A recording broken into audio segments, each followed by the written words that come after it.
नमस्कार। स्वागत है आप सभी का सुनो कहानी में। आप सुन रहे हैं मुंशी प्रेमचंद जी के द्वारा लिखा गया उपन्यास गबन, जिसे आवाज दी है मृत्युंजय मिश्रा ने। यदि आपने इसके पहले के भाग नहीं सुने हैं तो मेरा आपसे अनुरोध है कि पहले उन्हें जरूर सुन के आएं, उसके बाद ही अगले भाग की ओर बढ़ें। कहानी के पिछले भाग में हमने सुना कि जालपा ने एक तकनीक निकाली है रमानाथ को खोजने की। अब आगे। रमानाथ की चाय की दुकान खुल तो गई, पर केवल रात को खुलती थी, दिन भर बंद रहती थी। रात को भी अधिकतर देवीदीन ही दुकान पर बैठता, पर बिक्री अच्छी हो जाती थी। पहले ही दिन 3 रुपए के पैसे आए, दूसरे दिन से 4-5 रुपए का औसत पड़ने लगा। चाय इतनी स्वादिष्ट होती थी कि जो एक बार यहां चाय पी लेता फिर दूसरी दुकान पर न जाता। रमा ने मनोरंजन की भी कुछ सामग्री जमा कर ली थी। कुछ रुपए जमा हो गए तो उसने एक सुंदर मेज ले ली। चिराग जलने के बाद साग भाजी की बिक्री ज्यादा न होती थी। वो उन टोकरों को उठाकर अंदर रख देता और बरामदे में वो मेज लगा देता। उस पर ताश के सेट रख देता। 2 दैनिक पत्र भी मंगाने लगा। भैया दुकान चल निकली। उन्हीं 3-4 घंटों में कुल 6-7 रुपए आ जाते थे और सब खर्च निकालकर 3-4 रुपए बचे रहते थे। इन 4 महीनों की तपस्या ने रमा की भोग लालसा को और भी प्रचंड कर दिया था। जब तक हाथ में रुपए न थे वो मजबूर थे। रुपए आते ही सैर सपाटे की धुन सवार हो गई। सिनेमा की याद भी आई। रोज के व्यवहार की मामूली चीजें जिन्हें अब तक वो टालता आता था, अब अबाध रूप से आने लगी। देवी दीन के लिए वो एक सुंदर रेशमी चादर लाया। जग्गो के सिर में पीड़ा होती रहती थी तो एक दिन सुगंधित तेल की 2 शीशियां लाकर उसे दे दी। दोनों निहाल हो गए। अब बुढ़िया कभी अपने सिर पर बोझ लाती तो उसे डांटता, अरे काकी, अब तो मैं 4 पैसे कमाने लगा ना, अब तू क्यों जान देती है? अगर फिर कभी तेरे सिर पर टोकरी देखी तो कह देता हूं, दुकान उठाकर फेंक दूंगा, तो चाहे फिर मुझे जो सजा दे। बुढ़िया बेटे की डांट सुनकर गदगद हो जाती। मंडी से बोझ लाती तो पहले चुपके से देखती कि रमा दुकान पर तो नहीं है। अगर वो बैठा होता तो किसी कुली को 1-2 पैसे देकर उसके सिर पर रख देती, और अगर वो न होता तो लपकी हुई आती और जल्दी से बोझ उतारकर शांत बैठ जाती, जिसमें रमा भांप न सके। एक दिन मनोरमा थिएटर में राधे श्याम का कोई नया ड्रामा होने वाला था। इस ड्रामे की बड़ी धूम थी। एक दिन पहले से ही लोग अपनी जगह रक्षित कर रहे थे। रमा को भी अपनी जगह रक्षित करा लेने की धुन सवार हुई। सोचा कहीं रात को टिकट न मिला तो टापते रह जाऊंगा। तमाशे की बड़ी तारीफ है, उस वक्त 1-2 देने पर भी जगह न मिलेगी। इसी उत्सुकता ने पुलिस के भय को भी पीछे डाल दिया। अरे भला कोई ऐसी आफत थोड़ी आई है कि घर से निकलते ही पुलिस पकड़ लेगी। दिन को न सही रात को तो निकलता ही हूं। पुलिस चाहती तो क्या रात को न पकड़ लेती, और फिर मेरा वो हुलिया भी नहीं रहा। पगड़ी चेहरा बदल देने के लिए काफी है। ये मन को समझाकर वो 10 बजे घर से निकला। देवी दीन कहीं गया हुआ था। बुढ़िया ने पूछा, कहां जाते हो बेटा? रमा ने कहा, कहीं नहीं काकी, अभी आता हूं। रमा सड़क पर आया तो उसका साहस हिम की भांति पिघलने लगा। उसे पग पग पर शंका होती थी कि कहीं कोई कांस्टेबल ना आ रहा हो। उसे विश्वास था कि पुलिस का एक एक चौकीदार भी उसका हुलिया पहचानता है, और उसके चेहरे पर निगाह पड़ते ही वो उसे पहचान लेगा। इसीलिए वो नीचे सिर झुकाए चल रहा था। ऐसा उसे ख्याल आया कि गुप्त पुलिस वाले सादे कपड़े पहने इधर उधर घूमा करते हैं। कौन जाने जो आदमी मेरे बगल में आ रहा हो कोई जासूस ही हो। मेरी ओर कितने ध्यान से देख रहा है। यहाँ सिर झुकाकर चलने से ही तो नहीं कहीं उसे संदेह हो रहा है। यहाँ और सभी सामने ताक रहे हैं, कोई यूं सिर झुकाकर नहीं चल रहा है। मोटरों की इस रेल पेल में सिर झुकाकर चलना मौत को न्योता देना है। पार्क में कोई इस तरह चहलकदमी करे तो कर सकता है, यहाँ तो सामने देखना चाहिए। लेकिन बगल वाला आदमी अभी तक मेरी ही तरफ ताक रहा है, शायद कोई खुफिया है। उसका साथ छोड़ने के लिए वो एक तंबोली की दुकान पर पान खाने लगा। वो आदमी आगे निकल गया। रमा ने आराम की लंबी सांस ली। अब उसने सिर उठा लिया और दिल मजबूत करके चलने लगा। इस वक्त ट्राम का भी कहीं पता न था, नहीं उसी पर बैठ लेता। थोड़ी ही दूर चला होगा कि 3 कांस्टेबल आते दिखाई दिए। रमा ने सड़क छोड़ दी और पटरी पर चलने लगा। खामखास सांप के बिल में उंगली डालना कौन सी बहादुरी है भाई। लेकिन दुर्भाग्य की बात कि तीनों कांस्टेबलों ने भी सड़क छोड़कर वही पटरी ले ली। मोटरों के आने जाने से बार बार इधर उधर दौड़ना पड़ता था। रमा का कलेजा धक धक करने लगा। अब भला दूसरी पटरी पर जाना तो संदेह को और बढ़ा देगा। ये ऐसी गली भी नहीं है कि जिसमें घुस जाऊं। अरे यार, अब तो सब बहुत समीप आ गए। क्या बात है? अरे ये सब मेरी तरफ क्यों देख रहे हैं? मैंने बड़ी हिमाकत की कि ये पगड़ बांध लिया, पर बांधी भी कितनी बेतुकी है। ये टीले से ऊपर उठ गया है। भैया, ये पगड़ी आज मुझे पकड़वा के ही मानेगी। बांधी थी कि इससे सूरत बदल जाएगी, ये तो उल्टे और तमाशा बना गई। हाँ, ये तीनों मेरी ही ओर ताक रहे हैं, आपस में कुछ बातें भी कर रहे हैं। रमा को ऐसा जान पड़ा कि पैरों में शक्ति नहीं है। शायद सब मन में मेरा हुलिया मिला रहे हैं। हे भगवान, अब तो नहीं बच सकता। घर वालों को मेरे पकड़े जाने की खबर मिलेगी तो कितने लज्जित होंगे। जालपा तो रो रो कर प्राण ही देती थी। 5 साल से कम सजा न होगी। आज तो जीवन का अंत होकर ही रहेगा। इस कल्पना ने उसके ऊपर कुछ ऐसा आतंक जमाया कि उसके औसान जाते रहे। जब सिपाहियों का दल समीप आ गया तो उसका चेहरा भय से कुछ ऐसा विकृत हो गया, उसकी आंखें कुछ ऐसी शशंक हो गई और अपने को उनकी आंखों से बचाने के लिए वो कुछ इस तरह दूसरे आदमियों की आड़ खोजने लगा कि मामूली आदमी को भी उस पर संदेह होना स्वाभाविक था। फिर पुलिस वालों की मंजी हुई आंख क्यों चूकती? एक ने अपने साथी को कहा, यो मनाई चोर ना होए तो तुम्हारी टांगन ते निकल जाई, कस चोरन की ना ताकत है। दूसरा बोला, हाँ यार, कुछ संदेह तो हमाऊ का हुआ रहा। फिर कहे जो कि पांडे असली चोर है। तीसरा आदमी मुसलमान था। उसने रमानाथ को ललकारा, ओ जी, ओ पगड़ी, जरा इधर आना।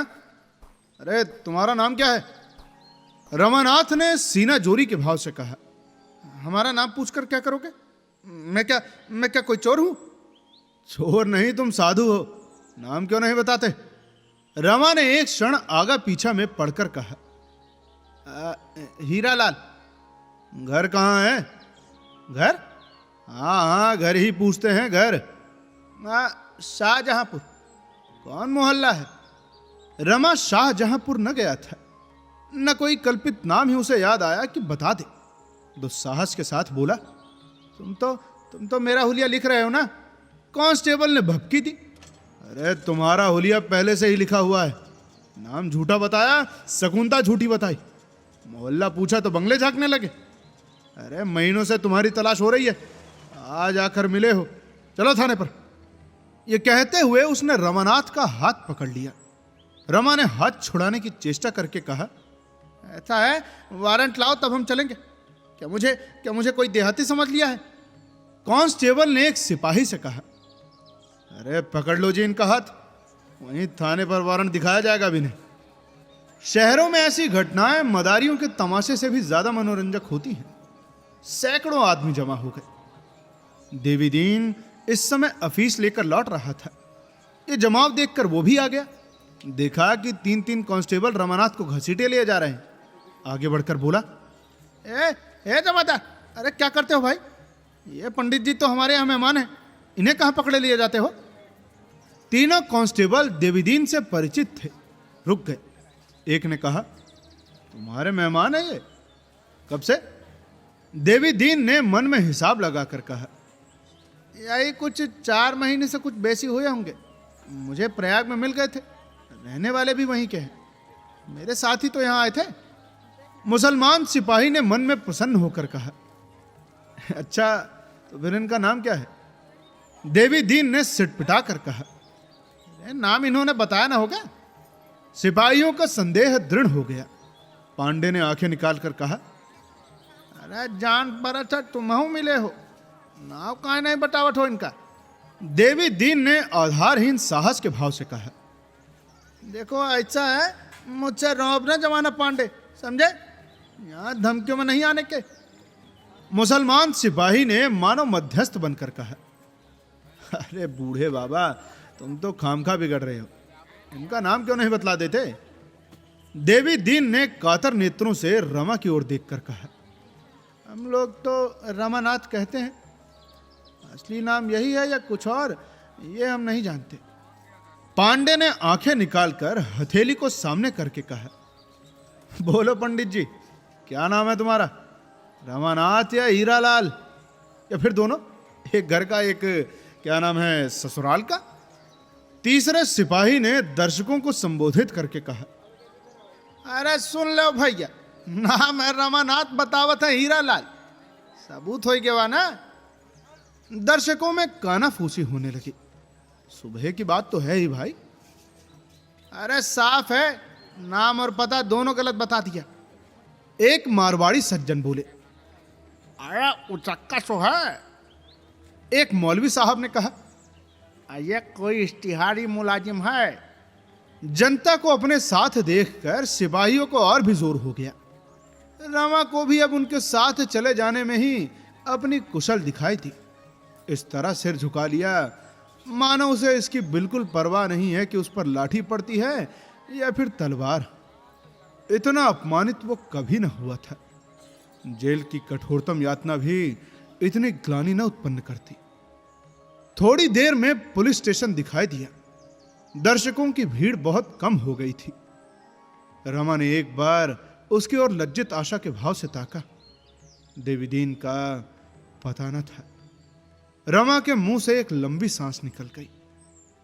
इस विपत्ति में क्या ये सहारा भी हाथ से निकल गया।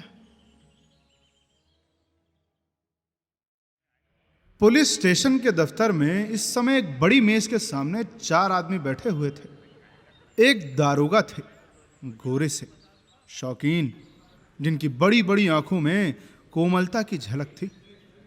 उनकी बगल में नायब दरोगा थे। वो सिख थे, बहुत हंसमुख, सजीवता के पुतले, गेहुआ रंग था और सुडौल सुगठित शरीर। सिर पर केश थे, हाथों में कड़े, पर सिगार से परहेज न करते थे। मेज की दूसरी तरफ इंस्पेक्टर और डिप्टी सुपरिटेंडेंट बैठे हुए थे। इंस्पेक्टर अधेड़, सांवला, लंबा आदमी था। कौड़ी की सी आंखें, फूले हुए गाल और ठिगना कद। डिप्टी सुपरिटेंडेंट थोड़ा लंबा, छरहरा जवान था, बहुत ही विचारशील और अल्पभाषी। उसकी लंबी नाक और ऊंचा मस्तक उसकी कुलीनता के साक्षी थे। डिप्टी ने सिगार का कश लेकर कहा, बाहरी गवाहों से काम नहीं चलने सकेगा, इनमें से किसी को अप्रूवर बनाना होगा और कोई अल्टरनेटिव नहीं है। इंस्पेक्टर ने दारोगा की ओर देखकर कहा, अरे तो हम लोगों ने कोई बात थोड़ी उठा रखी है, हलफ से कहता हूं, सभी तरह के लालच देकर हार गया। सबों ने ऐसे गुट कर रखी है कि कोई टूटता ही नहीं। अरे हमने बाहर के गवाहों को भी आजमाया, पर सब कानों पर हाथ रखते हैं। डिप्टी, अरे उस मारवाड़ी को फिर आजमाना होगा। उसके बाप को बुलाकर खूब धमकाइए, शायद इसका कुछ दबाव पड़े। इंस्पेक्टर, हलफ से कहता हूं, आज सुबह से हम लोग यही कर रहे हैं। बेचारा बाप लड़के के पैरों पर गिरा, पर लड़का किसी तरह राजी नहीं होता। कुछ देर तक चारों आदमी विचारों में मग्न बैठे रहे। अंत में डिप्टी ने निराशा के भाव से कहा, मुकदमा नहीं चलने सकता, मुफ्त की बदनामी हुई। इंस्पेक्टर, 1 हफ्ते की मोहलत और दीजिए, शायद कोई टूट जाए। ये निश्चित करके दोनों आदमी यहां से रवाना हुए। छोटे दारोगा भी उनके साथ ही चले गए। दारोगा जी ने हुक्का मंगवाया कि सहसा एक मुसलमान सिपाही ने आकर कहा, अरे दारोगा जी, लाइए कुछ इनाम दिलवाइए। एक मुलजिम को सुबह पर गिरफ्तार किया है, इलाहाबाद का रहने वाला है, नाम है रमानाथ। पहले नाम और सकूनत दोनों गलत बतलाई थी इसने। अरे वो देवीदीन खटिक नहीं है जो नुक्कड़ पर रहता है ना, उसी के घर पर ठहरा हुआ था ये। जरा डांट लगाइएगा तो सब कुछ उगल देगा। दारोगा, देवी दिन वही है ना जिसके दोनों लड़के? जी हाँ वही है, सिपाही ने कहा। इतने में रमानाथ भी दारोगा के सामने हाजिर किया गया। दारोगा ने उसे सिर से पांव तक देखा, मानो मन में उसका हुलिया मिला रहा हो। तब कठोर दृष्टि से देखकर बोला, अच्छा तो ये है इलाहाबाद का रमानाथ? खूब मिले भाई, 6 महीने से परेशान कर रखा है। अबे कैसा साफ हुलिया है कि अंधा भी पहचान ले। यहाँ कब से आए हो? कांस्टेबल ने रमा को परामर्श दिया। ऐसा है, सब हाल सच सच कह दो तो तुम्हारे साथ कोई सख्ती न की जाएगी। रमा ने प्रसन्न चित्त बनने की चेष्टा करके कहा, अब तो आपके हाथ में हूं ही, रियायत कीजिए या सख्ती कीजिए। इलाहाबाद की म्यूनिसिपैलिटी में नौकर था। हिमाकत कहिए या बदनसीबी, चुंगी के 400 रुपये मुझसे खर्च हो गए। मैं वक्त पर रुपए जमा न कर सका, शर्म के मारे घर के आदमियों से कुछ कह न सका। नहीं तो इतने रुपए का इंतजाम तो हो जाना कोई मुश्किल न था। जब कुछ बस न चला तो वहाँ से भागकर यहाँ चला है। अब इसमें एक हर्फ भी गलत नहीं है, सब कुछ सच कहा है आपसे। दारोगा ने गंभीर भाव से कहा, मामला कुछ संगीन है। क्या कुछ शराब का चस्का पड़ गया था क्या तुझे? मुझसे कसम ले लीजिए जो कभी शराब को मुंह से लगाया हो।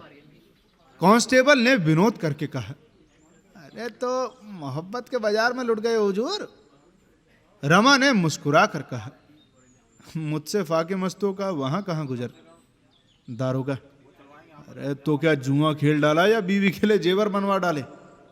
रमा झेप कर रह गया। अपराधी मुस्कुराहट उसके मुख पर रो पड़ी। दारोगा, अच्छी बात है, तुम्हें यहां भी खासे मोटे जेवर मिल जाएंगे।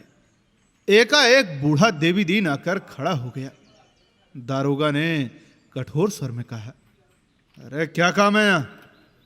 देवी दीन, हुजूर को सलाम करने चला आया। इन बेचारे पर दया की नजर रहे हुजूर, बेचारे बड़े सीधे आदमी हैं। दारोगा, अरे बच्चा, सरकारी मुलजिम को घर में छिपाते हो, उस पर सिफारिश करने आए हो? देवी दीन, मैं क्या सिफारिश करूंगा हुजूर, 2 कौड़ी का आदमी। दारोगा, अरे जानता है इन पर वारंट है, सरकारी रुपए गबन करके आए हैं। हुजूर, भूल चूक आदमी से ही तो होती है, जवानी की उम्र है, खर्च हो गए होंगे। ये कहते हुए देवी दीन ने 5 गिन्नियां कमर से निकालकर मेज पर रख दी। दारोगा ने तड़प कर कहा, ये क्या है? देवी दीन, कुछ नहीं है हुजूर, आपके पान खाने को रिश्वत देना चाहता है क्यों? अरे कहो तो बच्चा इसी इल्जाम में भेज दूं। देवी थी, भेज दीजिए सरकार, घर वाली लकड़ी कफन के फिक्र से छूट जाएगी। अरे वहीं बैठा आपको दुआ दूंगा। दारोगा, अब इन्हें छुड़ाना है तो 50 गन्नियां लाकर सामने रखो, जानते हो इनकी गिरफ्तारी पर 500 रुपए इनाम है। देवी दी, आप लोगों के लिए इनाम क्या है सरकार? ये गरीब परदेसी आदमी है, जब तक जिएगा आपको याद करेगा। अरे बक मत कर, यहाँ धर्म कमाने नहीं आया हूं मैं, बहुत तंग हूँ हुजूर, दुकानदारी तो नाम की ही है। अरे तो बुढ़िया से मांगना जाके। अरे कमाने वाला तो मैं ही हूँ हुजूर, भैया लड़कों का हाल जानते ही हो, तन पेट काट कर कुछ रुपए जमा कर रखे थे, सो अभी 7 धाम किए चला आता हूँ, बहुत तंग हो गया हूँ महाराज। दारोगा, अरे तो अपनी गिन्नियां उठा ले, अरे इसे बाहर निकाल दो। देवी दी, आपका हुक्म है तो लीजिए जाता हूं, धक्के क्यों दिलवाइएगा। दारोगा कांस्टेबल से, इन्हें हिरासत में रखो, मुंशी से कहो कि इनका बयान लिख ले। देवी दीन के होठ आवेश से कांप रहे थे, उसके चेहरे पर इतनी व्यग्रता रमा ने कभी नहीं देखी थी, जैसे कोई चिड़िया अपने घोंसले में कौवों को घुसते देखकर विह्वल हो गई हो। वो 1 मिनट तक थाने के द्वार पर खड़ा रहा, फिर पीछे फिरा और एक सिपाही से कुछ कहा, तब लपका हुआ सड़क पर चला गया। मगर एक ही पल में फिर लौटा और दारोगा से बोला, हुजूर 2 घंटे की मोहलत न दीजिएगा। रमा अभी वहीं खड़ा था, उसकी ये ममता देखकर रो पड़ा, बोला, दादा अब तुम हैरान ना होता था। मेरे भाग्य में जो कुछ लिखा है वो होने दो। मेरे पिता भी यहाँ होते तो इससे ज्यादा और क्या करते भाई। दादा, मैं मरते दम तक तुम्हारा उपकार। देवी दीन ने आंखें पोंछते हुए कहा, अरे कैसी बातें करते हो भैया। जब रुपयों पर आए तो देवी दीन पीछे हटने वाला आदमी नहीं है। इतने रुपए तो एक एक दिन में जुए में हार जीत गया हूं। अभी घर बेच दूं तो 10,000 का मालियत है। अरे क्या सिर पर लाद कर ले जाऊंगा इसे। दारोगा जी, अभी भैया को हिरासत में ना भेजो, मैं रुपए की फिक्र करके अभी आता हूं। देवी दीन चला गया तो दारोगा जी ने सहृदयता से भरे हुए स्वर में कहा, है तो खुर्राट मगर बड़ा नेक है। अरे तुमने इसे कौन सी बूटी सुंघा दी भाई। रमा ने कहा, गरीबों पर सभी को रहम आता है। दरोगा ने मुस्कुरा कर कहा, पुलिस को छोड़कर इतना तो और कह दो। मुझे तो यकीन नहीं कि 50 गिन्नियां लाएगा। रमानाथ, अगर लाए भी तो उससे इतना बड़ा तावान नहीं दिलाना चाहता। आप मुझे शौक से हिरासत में ले ले। दारोगा, अरे मुझे 500 के बदले 650 मिल रहे हैं तो क्यों छोड़ू। तुम्हारी गिरफ्तारी का इनाम मेरे किसी दूसरे भाई को मिल जाएगा, इसमें क्या बुराई है भाई।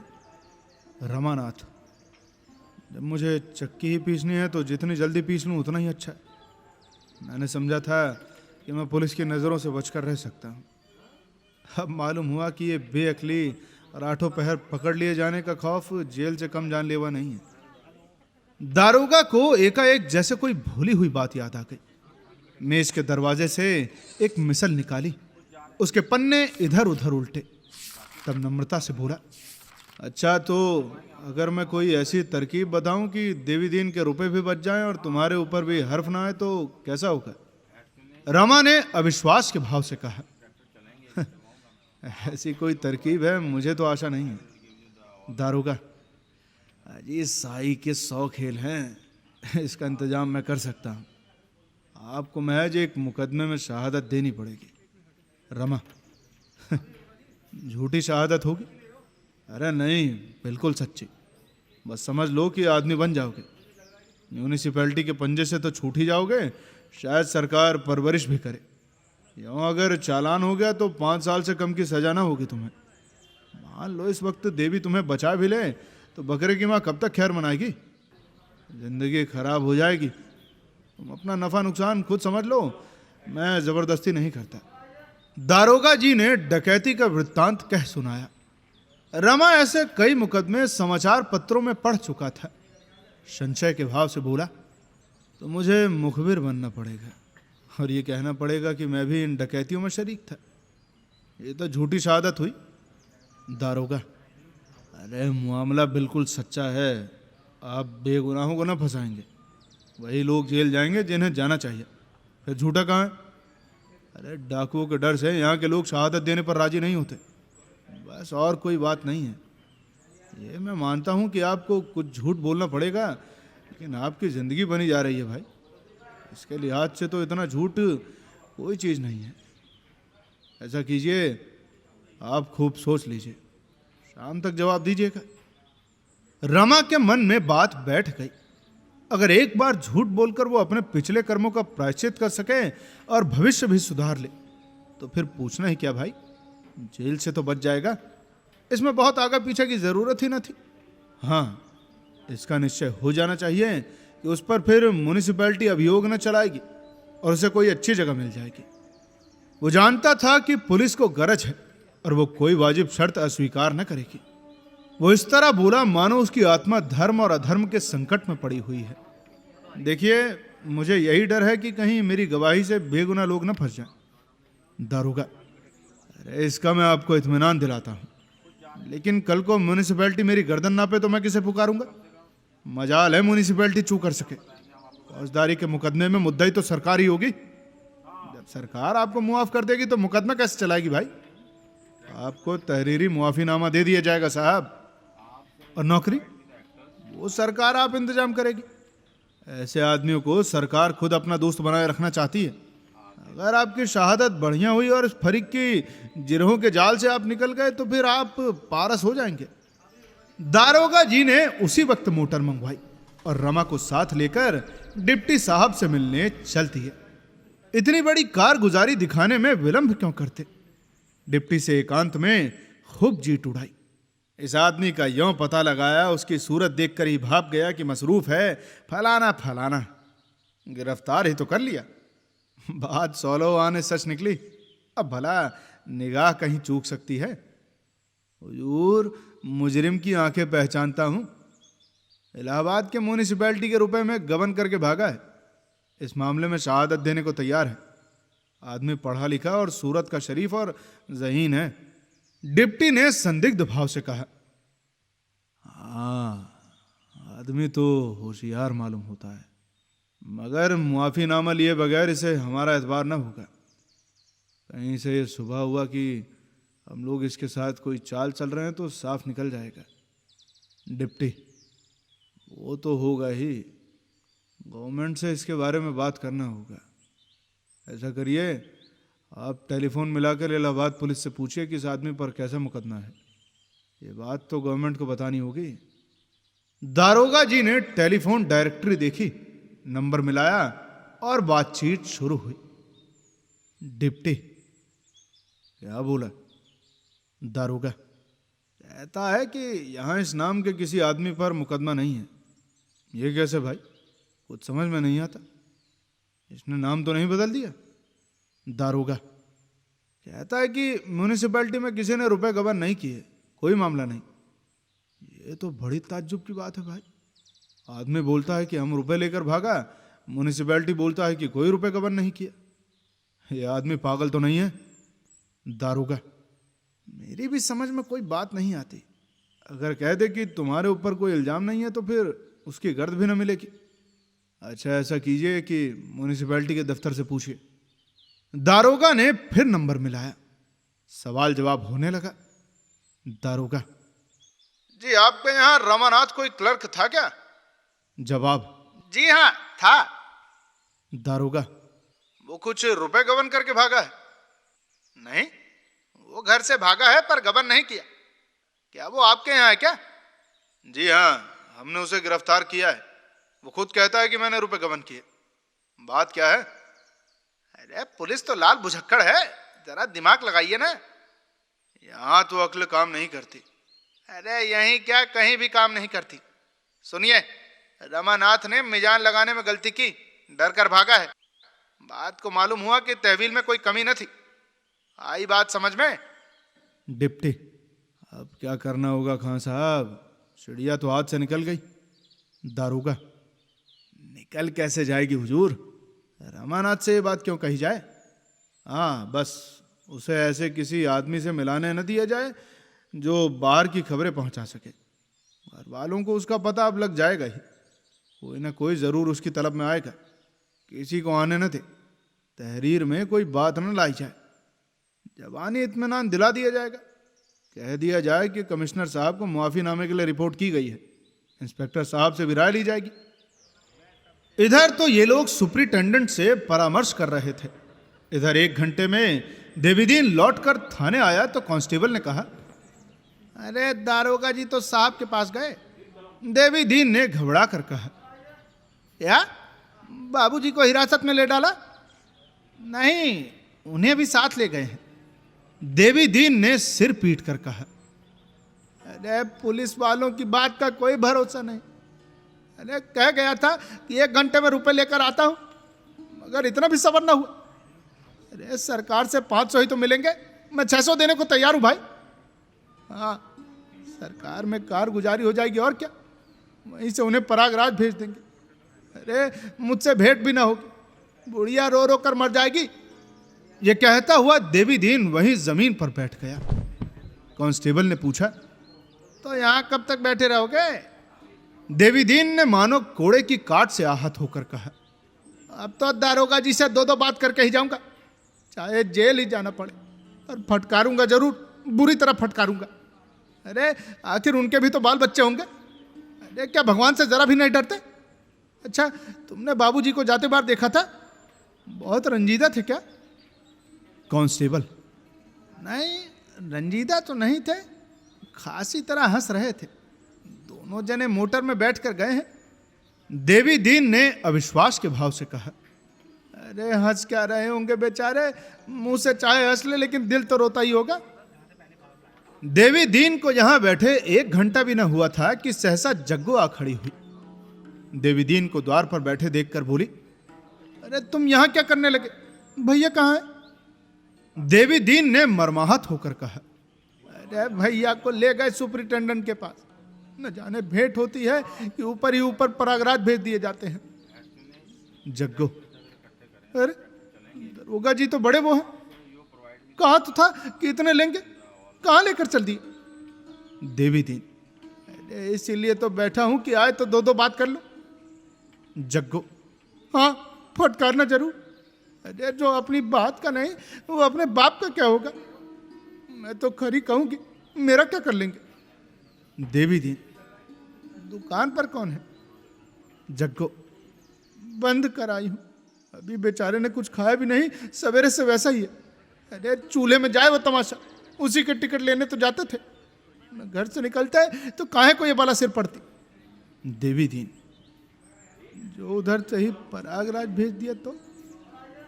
जग्गू, तो चिट्ठी तो आवेगी ही, चलकर वहीं देखावेंगे। देवी दीन आंखों में आंसू भरकर, सजा हो जाएगी पागल। जग्गू, अरे रुपए जमा कर देंगे तब काहे को होगी, सरकार अपने रुपए ही तो लेगी। देवी दीन, अरे नहीं पगली, ऐसा नहीं होता, चोर माल लौटा दे तो वो छोड़ थोड़े ही दिया जाएगा।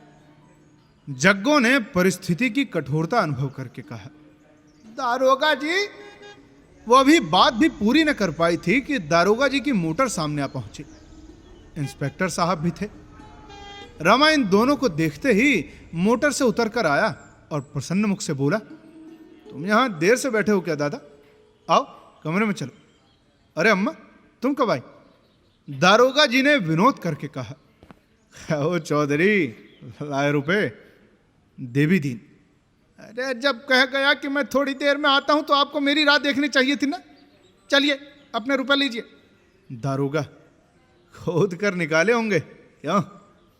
देवी दीन, अरे आपके अकबाल से 1500 अभी और ऊपर ही निकल सकते हैं, जमीन खोदने की जरूरत नहीं पड़ी। चलो भैया, बुढ़िया कब से खड़ी है, मैं रुपए चुका कर आता हूं। ये जो इंस्पेक्टर साहब थे ना, पहले इसी थाने में थे। दारोगा, ऐसा है तो भाई अपने रुपए ले जाकर उसी हांडी में रख दो। अफसरों की सलाह हुई है कि इन्हें छोड़ना नहीं है, मेरे बस की बात नहीं है भाई। इंस्पेक्टर साहब तो पहले ही दफ्तर में चले गए थे। ये तीनों आदमी बातें करते उसके बगल वाले कमरे में गए। देवी दीन ने दारोगा की बात सुनी तो उसकी भौहें तिरछी हो गई। बोला, दारोगा जी, मर्दों की एक बात होती है, मैं तो यही जानता हूं, मैं रुपए आपके हुक्म से लाया हूं, आपको अपना कॉल पूरा करना पड़ेगा, कह के मुकर जाना नीचों का काम है। इतने कठोर शब्द सुनकर दारोगा जी को भन्ना जाना चाहिए था, पर उन्होंने जरा भी बुरा न माना। हंसते हुए बोले, भाई अब चाहे नीच कहो चाहे दगाबाज कहो, पर हम इन्हें छोड़ नहीं सकते। ऐसे शिकार रोज नहीं मिलते भाई, कॉल के पीछे अपनी तरक्की नहीं छोड़ सकता मैं। दारोगा के हंसने पर देवी दीन और भी तेज हुआ। अरे तो आपने कहा किस मुंह से था? कहा तो इसी मुंह से था, लेकिन मुंह हमेशा एक सा नहीं रहता। इसी मुंह से जिसे गाली देता हूं उसकी इसी मुंह से तारीफ भी करता हूं। देवी दीन थोड़ा तिनक कर, अरे ये मुझे मुड़वा लीजिए। मुझे बड़ी खुशी से मंजूर है साहब, नियत तो मेरी भी पहले यही थी, पर शर्म के मारे न मुड़वाता था। अब तुमने कहा है तो दिल मजबूत कर लूंगा। ऐसा है, हंसिए मत दारोगा जी, आप फंसते हैं और मेरा खून जला जाता है यहाँ। अरे मुझे चाहे जेल ही क्यों न जाना पड़े, लेकिन कप्तान साहब से जरूर कह दूंगा। हूं तो टके का आदमी, पर आपके अकबाल से बड़े अफसरों तक पहुंचा है। अरे यार, तो क्या सचमुच कप्तान साहब से मेरी शिकायत कर दोगे? देवी दीन ने समझा कि धमकी कारगर हुई, अकड़ कर बोला, अरे आप जब किसी की नहीं सुनते तो क्या करूं? बात कहकर मुकर जाते हैं, तो फिर दूसरा भी तो अपनी सी करेगा ही। मेम साहब तो रोज ही दुकान पर आती हैं। दारोगा, कौन? देवी? ऐसा है अगर तुमने साहब या मेम साहब से मेरी कुछ शिकायत की ना तो कसम खाकर कहता हूं घर खुदवा कर फेंक दूंगा। देवी दीन, अरे जाओ जाओ, जिस दिन मेरा घर खुदेगा ना उस दिन ये पगड़ी और चपरास भी ना होगी। क्या बात करते हो हुजूर? दारोगा, अच्छा तुम्हारो हाथ पर हाथ, हमारी तुम्हारी दो दो चोट हो जाए, यही सही। देवी दीन, अरे पछताओगे सरकार, कह देता हूं पछताओगे। रमा अब जब्त न कर सका। अब तक वो देवीदीन के बिगड़ने का तमाशा देखने के लिए भीगी बिल्ली बना खड़ा था। क्या कहा मार कर बोला, अरे दादा दारोगा जी तुम्हें चिढ़ा रहे हैं। हम लोगों में ऐसी सलाह हो गई है कि बिना कुछ लिए दिए ही छूट जाऊंगा, ऊपर से नौकरी भी मिल जाएगी। साहब ने पक्का वादा किया है, मुझे अब यहीं रहना होगा। देवी दीन ने रास्ता भटके हुए आदमी की भांति कहा, ऐसी बात है भैया, क्या कहते हो? अरे क्या पुलिस वालों के चकमे में आ गए? इसमें कोई ना कोई चाल जरूर छिपी होगी भैया, देख लेना। रमा ने इत्मीनान के साथ कहा, अरे और कोई बात नहीं है, एक मुकदमे में शहादत देनी पड़ेगी। देवी दीन ने संशय से सिर हिलाकर कहा, झूठा मुकदमा होगा? नहीं दादा, बिल्कुल सच्चा मामला है, मैंने पहले ही पूछ लिया है। देवी दीन की शंका शांत न हुई, बोला, देखो भैया मैं इस बारे में और कुछ नहीं कह सकता, जरा सोच समझ कर काम करना। अगर मेरे रुपए को डरते हो तो यही समझ लो कि देवी दीन ने अगर रुपए की परवाह की होती तो आज लखपति होता। अरे इन्हीं हाथों से 100-100 रुपए रोज कमाए और सबके सब उड़ा दिए। किस मुकदमे में शहादत देनी है, कुछ मालूम हुआ? दारोगा जी ने रमा को जवाब देने का अवसर न देकर कहा, अरे वही डकैती वाला मामला है जिसमें कई गरीब आदमियों की जान न गई थी। इन डाकुओं ने सुबह भर में हंगामा मचा रखा है, उनके डर के मारे कोई आदमी गवाही देने पर राजी नहीं होता था। देवी दीन ने उपेक्षा के भाव से कहा, अच्छा तो ये मुखबिर बनकर, ये बात है, इसमें तो जब पुलिस सिखाएगी वही तुम्हें कहना पड़ेगा भैया।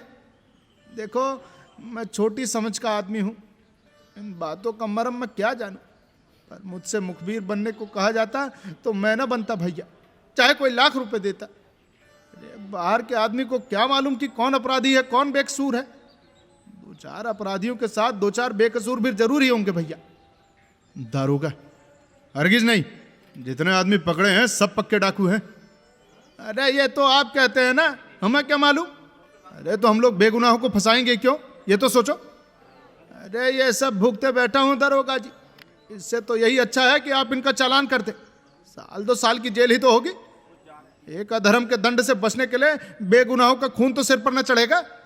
रमा ने भीरुता से कहा, अरे दादा मैंने खूब सोच लिया है, सब कागज देख लिए हैं, इसमें कोई बेगुनाह नहीं है। देवी दीन ने उदास होकर कहा, होगा भाई, जान भी तो प्यारी होती है। यह कहकर वो पीछे घूम पड़ा। अपने मनोभावों को इससे स्पष्ट रूप से वो प्रकट न कर सकता था। एकाएक उसे एक बात याद आ गई, मुड़कर बोला, तुम्हें कुछ रुपए देता जाऊं? रमा ने खिसिया कर कहा, क्या जरूरत है? दारोगा, आज से इन्हें यहीं रहना पड़ेगा। देवी दीन ने कर्कश स्वर में कहा, हाँ हुजूर इतना जानता हूं, इनकी दावत होगी, बंगला रहने को मिलेगा, नौकर मिलेंगे, मोटर मिलेगी, ये सब जानता हूं मैं। कोई बाहर का आदमी इनसे मिलने न पाएगा, न अकेले कहीं जा सकेंगे। अरे ये सब देख चुका हूं मैं पहले।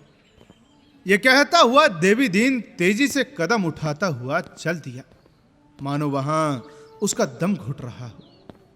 दारोगा ने उसे पुकारा, पर उसने फिर कर न देखा। उसके मुख पर पराभूत वेदना छाई हुई थी। जग्गो ने पूछा, भैया नहीं आ रहे?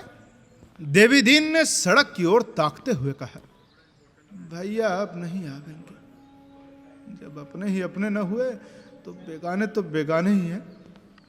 वो चला गया। बुढ़िया भी पीछे पीछे भुनभुनाती चली। अब कहानी में आगे क्या होता है ये जानने के लिए जुड़े रहिए सुनो कहानी के साथ। तब तक के लिए सुनते रहिए सुनो कहानी की अन्य कहानियां। और यदि कहानी पसंद आई हो तो शेयर करिए अपने दोस्तों के साथ और अपने फैमिली के साथ।